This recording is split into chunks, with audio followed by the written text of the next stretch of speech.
I did not think that I was going to be an amputee at all because I was very active. That opened up my eyes. I was full-fledged diabetic at age 22. That changed the world right there. I diagnosed him on July 4th at 2 years old. We were playing baseball out in the backyard. He just kept saying he's thirsty. I had a glucometer, did a blood sugar on him, and he was off the charts. It wouldn't even read.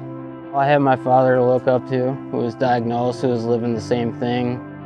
You know, as long as things are monitored and you're prepared, then diabetes isn't going to limit you for anything. Because I did love baseball and played a little bit of baseball, I decided to coach and give him an opportunity to play the sport I could tell that he loved. Still my favorite sport. Love being around the diamond. The memories are probably the most important. As long as you can keep the kids active and keep their heads going in the right direction, it was all good activity, good people involved, just a great way of growing up.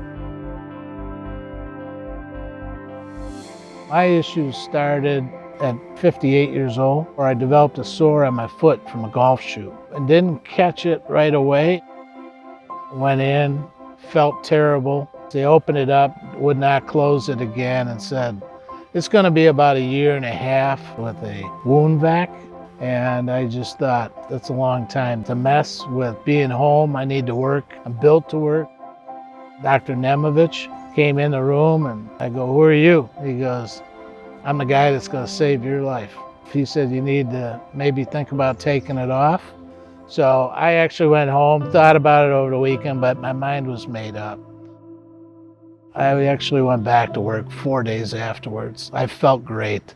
It was a relief. There wasn't much to think about and just to do it. I took a bad step into my garage and broke my heel. And then once I got to the emergency room and saw the wound, the decision was made. I knew I wasn't going to heal.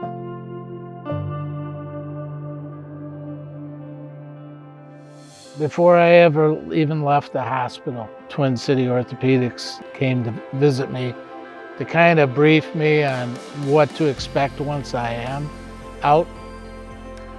Many of people told me stick with it and just communicate with the prosthetist to tell them what you feel. I felt very comfortable even on day one, walking. That's pretty darn good though for your first trip. Timmy was there to watch my first step. I think he saw that if the old man can do it, I'm sure going to do my due diligence to do it as well. He was in the practice room walking on his first leg. You know, he was walking like he hadn't lost a step.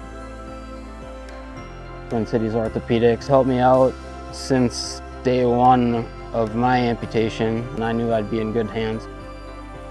But I feel really comfortable with everybody that I've worked with. I would do anything for them, what they've done for me and what they've done for my son. I mean, I've had to set my goals pretty simple. Just walking without assistance, being able to do everyday activities with normalcy again. I'd say my biggest goal is just running the bases. You know, that's what I just miss, being on the field. So for the first time in years, let's welcome Timmy Tyrell back to the mound.